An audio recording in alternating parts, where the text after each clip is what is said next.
One of Illinois' leading congressmen, Congressman Luis Gutierrez, is the chairman of the Democratic Caucus Immigration Task Force. He's also author of legislation that would put millions of illegal aliens on a path to citizenship. And we're pleased to have Congressman Gutierrez with us tonight. Good to be in your district, your home city. Welcome to the magnificent mountains. Well, thank you. It's great to be here. Let's start with your legislation, along with Congressman Flake. You've got about, 79 sponsors right down the House. Do you believe it's going to see the light of day? Is it going to be passed? I think it's necessary that the Democratic Congress, this democratically controlled Congress, take up the legislation to show the courage and to show the fortitude that it should on such a vital and important issue as comprehensive immigration reform. I don't know if they're going to show that kind of courage. I mean, we ran saying we would bring about comprehensive immigration reform. Right. We are the majority. We shouldn't wait for the minority. We should act. Yeah, the Democratic leadership, let's be honest, in both the House and the Senate is absolutely look like a pack of fools. They haven't done anything. Your poll ratings in both the House and the Senate are devastatingly low, at historic low levels. I mean, it's just a little over a year ago that leadership was voted in by the people. It's got to be of great concern to you guys to see the Democratic leadership on Senate immigration reform twice in a row to lose that vote with a Republican president pushing it. What's the point? I mean, at what point does the Democratic Party in this country understand the American people won't stand for amnesty? Well, here's what I think. I think that in the Senate, they have attempted it twice. One time it did pass. The House failed to act when the Republicans the House bill. Right, the House bill.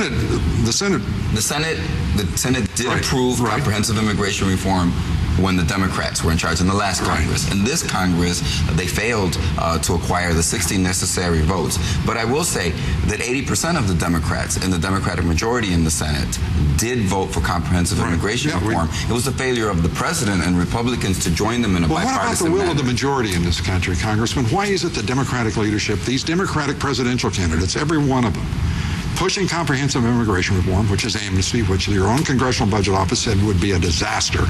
You guys continue to push for it as if the American people don't mean a damn thing to you. What happened to the idea of the majority rules in this country? Well, I think that if you look at poll after poll, when the American people have spoken, they believe in comprehensive immigration reform. Well, they believe we should. Poll after poll has indicated that when you address the American people and you ask them, what do you want done? They say, we want our borders secure. We want internal security and checks.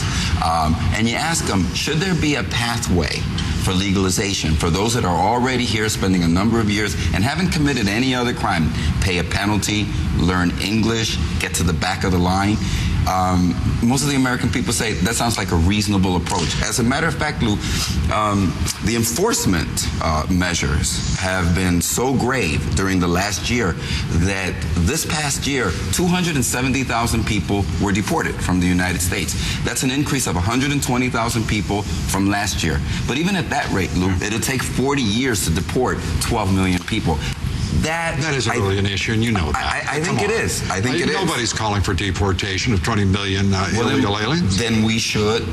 Nobody's. Well, yes, they are calling for it, but they know. Who? Well, name one person. Tancredo. He's calling for the deportation. He's calling for their massive deportation. So is Bill Bray, and so are many others in the Congress of the United States. I didn't make that up. That's what they think should happen.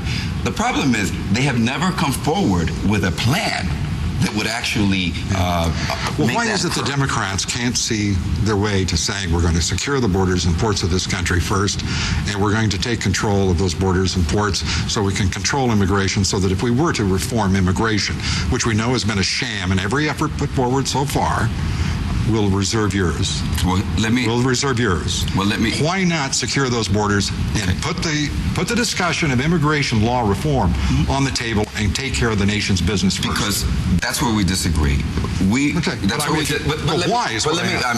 going to answer that question. What we disagree on is not whether we should have secure borders, not whether we should have a biometric system, not whether my Social Security card, my dad's Social Security card, my daughter's and my grandson's Social Security card is using the same technology, which shouldn't be. We should use biometric systems so that the people, when somebody so why employs not use biometrics then? But that is in my bill.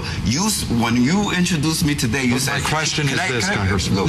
My question is this. I get to ask the questions. I know, but this is America's airwaves.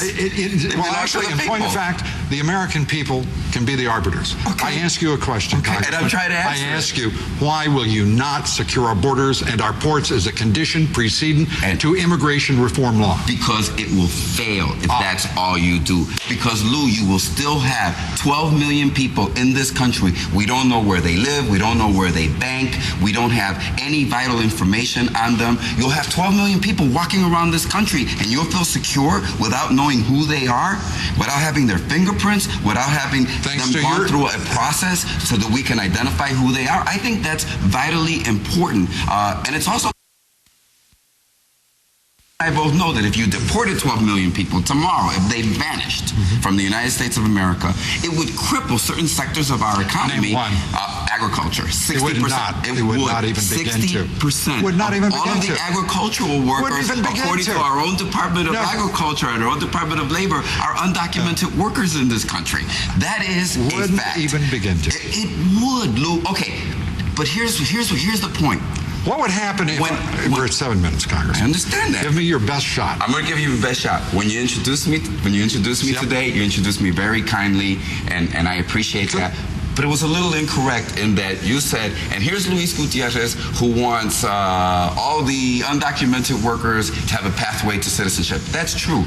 But the first 380 pages of my legislation is about border security, internal security. As a matter of fact, when Flake and I introduced that legislation, it has more security measures than the Heath Schuler proposal currently before the Congress of the United States. We're also for security. So our difference is, how do you piece this together, not what the pieces are? And my answer, Congressman, is you're overcomplicating a straightforward issue. Secure our borders, secure our ports. We do so for the following reasons. Because that southern border is the principal source of methamphetamines, cocaine, heroin, and marijuana into this country. It'd be a major step toward ending the war on drugs. Number two, to stop illegal immigration. Number three, we're now 6 years past September 11th, and no one in this Congress and this administration can possibly stand before the American people and rationalize the fact that 95% of the cargo entering this country is not inspected, that we still have a border in which millions of people are crossing that border. And we have, and the issue is that half of the undocumented workers in the United States of America did not cross that border. As a matter of fact, can I? 40%. So, but you want to focus simply on the border. So if we secure the border, no, that's what you said. I said ports. You said ports and borders. You said ports and border. Yet, if we did everything, no, you always talk about Mexican border. You have never speak about the Canadian border. You haven't spoken about the Canadian border during this conversation. It's always Mexico and drugs. Or is it a race? Is it a race? I didn't say that. I didn't say that. You're the one that didn't mention Canada. Use the big race. I didn't. I didn't. Get in the game. No, I won't. Come on, your friend Josh Hoyt used it. Excuse me. I won't. Come on. I won't. Just give me one shot. This is too serious an issue for the American public. For me to use issues. Forget the socio-ethnocentric nonsense and let's get to the American people. Here you go once again. You called me social-ethnocentric. I have not come here to be social-ethnocentric. You're the one that keeps mentioning Mexico and drugs and criminalizing the undocumented workers that come here to this country. You're the one that does it. You have admitted here on this program that 40% of the undocumented workers did not cross that border, yet you never emphasize what we need to do in order to control them. I do have that in my legislation. Okay, here we go. The reason I focus on Mexico is more than 60% of the illegal aliens in this country are from Mexico. The reason I focus on the border with Mexico is because it is the principal source of methamphetamines, heroin, cocaine, and marijuana into this country. Yes. And you find that racist. And I find it amazing that you could possibly ignore it. I asked the American people, I hope you T-vote this, because I never raised the issue of race here whatsoever. And I never called it up. He's the one that you. self-accused himself. I didn't do it here, nor will I ever. You're very kind. Thank you. And you're almost alone amongst the Open Borders Amnesty lobby. Thank you very much, Congressman. Thank you. Coming up next, the liberal New York Times has declared Lou Dobbs is winning. Congressman Gutierrez would agree, but that's not all. I'll have something to say about that as well. Stay with us. We'll be right back.